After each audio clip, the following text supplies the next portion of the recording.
Who exactly are this ISIS group? What is their agenda and what do they want? Why are they terrorizing so many countries? Hi guys, today we are going to be talking about Iraq steps to kicking out or fighting the ISIS group.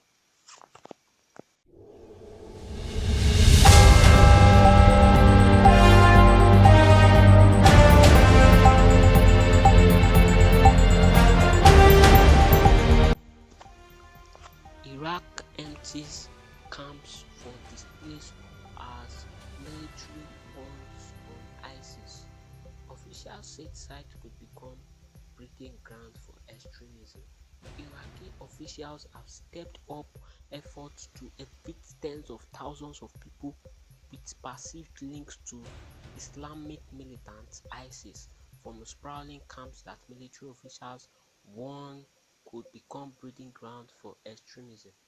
Although Baghdad declared victory over Sunni jihadis 3 years ago, there are more than a quarter of a million displaced Iraqis still living in camps across federal Iraq and the semi-autonomous Kurdistan region, according to International Organization for Migration (IOM). Last month, Baghdad decided to shut all camps in federal Iraq, prompting warning for Kharitis about a lack of support for the around 60,000 people who are set to leave the tended settlement by the end of the year.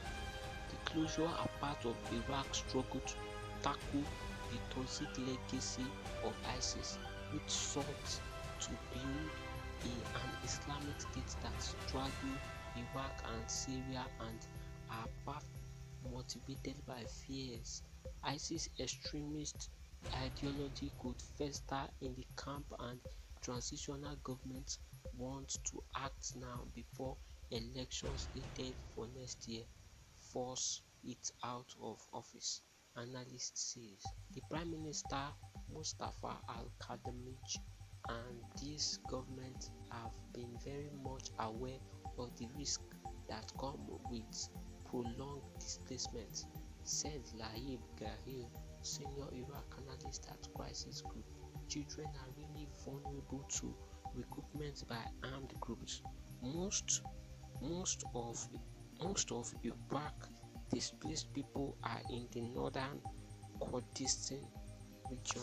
Unlike Baghdad, the Erbil administration has not decided to close camps, according to Muslim Mohammed Abdulrahman, Director General of Kurdistan region.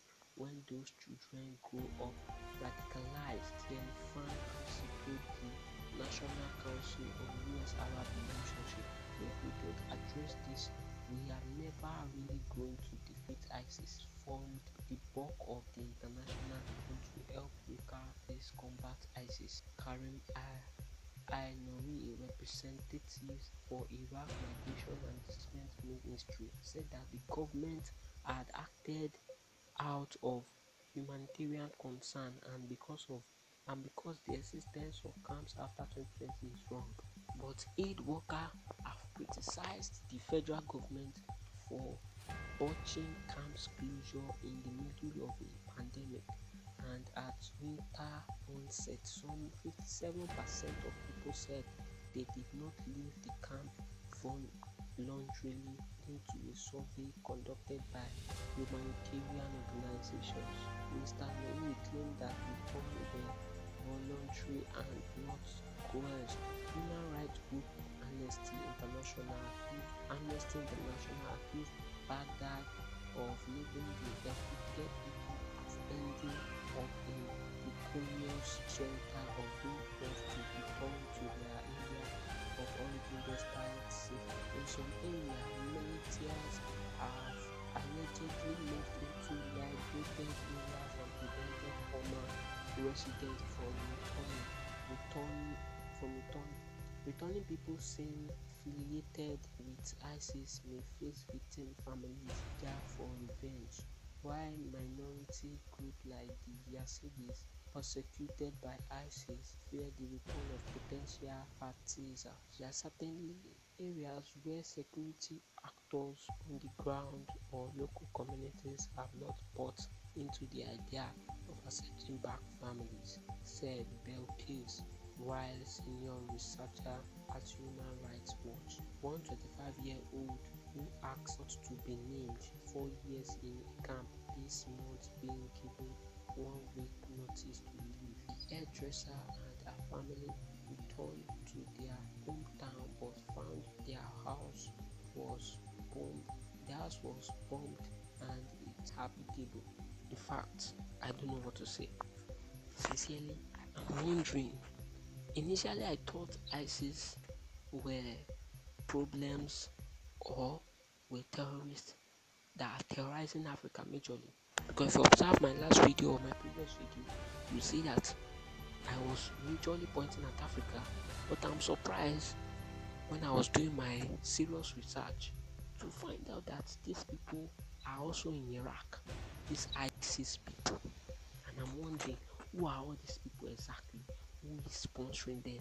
I'm very surprised and shocked that these people are also terrorizing Iraq. I'm wondering, where is all this going to lead us to? Who are all these exactly that are terrorizing one country or the other? We have serious problem in some part of the world, serious security problem. Imagine them displacing people from their camps. Just imagine that the house you are living now, somebody should just come one day, one night to tell you that you should leave. It's unimaginable.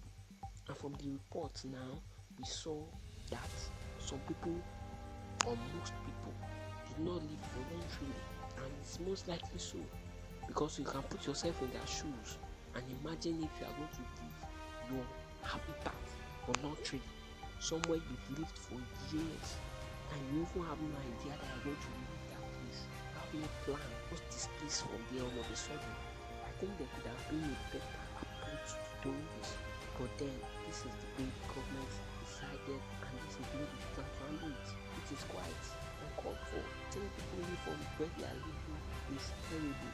These people, they might find it difficult to find another place to stay, and if you're not careful, if the wrong mindset is promoted, the kind of people that are very vulnerable, they can end up being the enemy of the government in the future. Then they can go ahead and form another terrorist group. It's a time bomb. I mean, it's almost like we're sitting on a keg of gunpowder, sending dust, displacing people away from their homes, the place where they rest, the place where they come back to stay, out of work, the place where they return to. I mean, it's unbelievable. The government, their approach towards this thing is definitely not the right one. I'm wondering exactly the person that is sponsoring all this terrorism. We need to think about it properly. We need to find an answer to this question. We need to see how we kick these things out. But I'll need you to actually permit me to criticize some country. How are we going to explain that some countries are being terrorized and some countries are not even terrorized at all? The fact that our habit of lack of concern, everybody is just trying to mind their own business.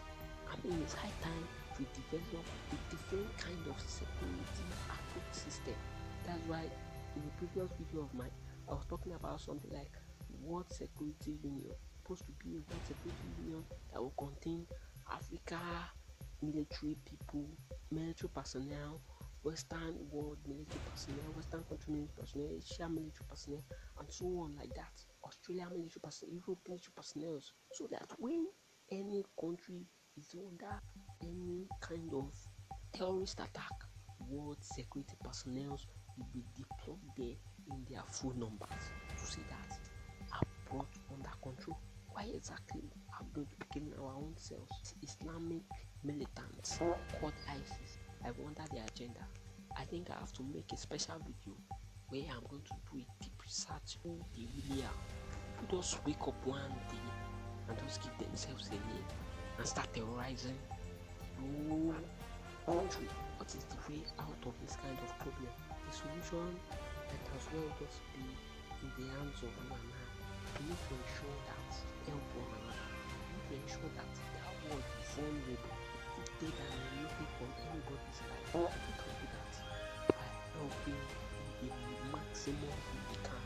Because if you look at all these people that are puppet for all this terrorist group, you find out that if they want one way or the other, and before you can brainwash somebody, it definitely means that the person does not have a particular integrity, something the person actually stands for. I think we need to look at a different approach to this to make ensure that that word vulnerable, nobody is ever vulnerable to any situation. And that can only happen not by the government alone. It can only happen when all of us we join force together to see that we better our society. You also need to ensure that you develop and impact great moral values in your words. Children, make sure they understand that they should stand for their country and not stand against their country. Because these ISIS people, they are definitely standing against a country that is not of theirs. Because Iraq is a Muslim country, they are standing against that country. You need to train your children to understand that they stand for their country. Their country should come first. That's what I've been pressing for. Your country should come first. And I usually tell people statements that you must understand that there's something called ecology. It is the way human beings interact with their environment. If you develop their environment, you are definitely going to interact with the environment, and that environment will definitely change you. Which means what you created is coming back to haunt you exactly why people their country first, because their country, their environment. In my upcoming video, I'll make sure I cover this ISIS of the people, how they originated, and we must understand exactly why they are terrorizing some part of the world and see what their agenda really is. Till then, thank you for listening. Bye. Yeah guys, that was it for this video. Please don't forget to subscribe to this channel and give the video a thumbs up. We put out amazing video every 7 days, so you can consider subscribing to the channel so we can have amazing progress within a short period of time. We'll be more than grateful because we know that you guys enjoyed yourself, and yes, we'll be happy if you can get us to 1,000 subscribers within a short time. Yeah, we are so grateful. See you next time. Goodbye.